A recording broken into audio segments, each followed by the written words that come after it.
ეს ამტანი ხალხი.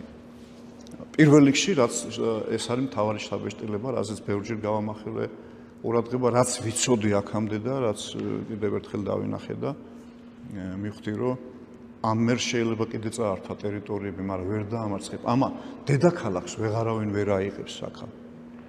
დედაქალაქს შეეძლოთ აიღოს ხალხშორის 2022 წლის 24 თებერვალს, როდესაც ისეც იმ პანიკის გამო, რაც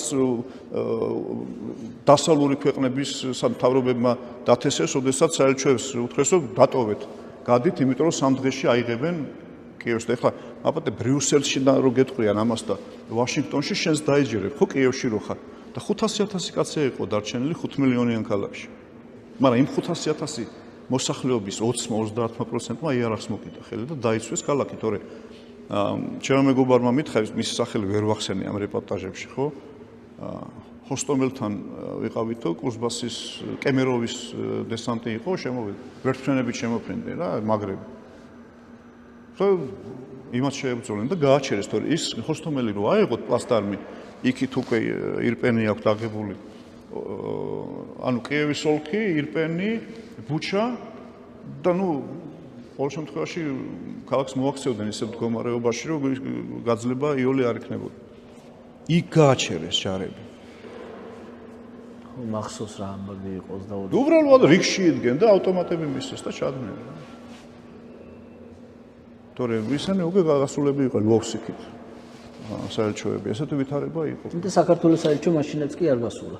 არ გასულა და აი სხვადასხვა მე ამაზე გული მწყდება და იქ რაც შორის ვიკითხე კიდევაც და ეხლა თამამად მეთქვი მე მიმაჩნია რომ ეს არის ჩვენ ელჩები ერთმანეთთან არ აყვავს, ეს არის უსამართლობა, ეს გადაწყვეტილება ზელენსკის პატონი პრეზიდენტ ზელენსკის გადაწყვეტილება და უკრაინის მთავრობის მე პირდაპირ გეუბნე არ იყო სწორი გადაწყვეტილება.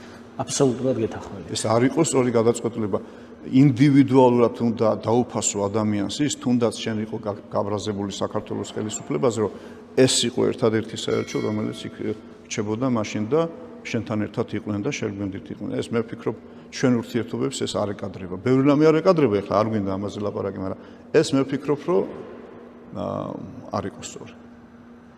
ადლო ეხლა თავისუფალი რადიო თავისუფლების ჟურნალისტი რო ყოფილიყავი, ამას ვერ ვიტყოდი, მაგრამ ეხლა მე ამას ვამბობ თავისუფლად და ამაში მეთანხმებოდნენ ის უკრაინელების და ის ქართველებიც, რომლებიც უკრაინაში არიან და ამას რაღაცნაირად უნდა ეშველოს რა. იმიტომ ერთ-ერთი ინიციატორი ამის იყო ბატონი ერმაკი.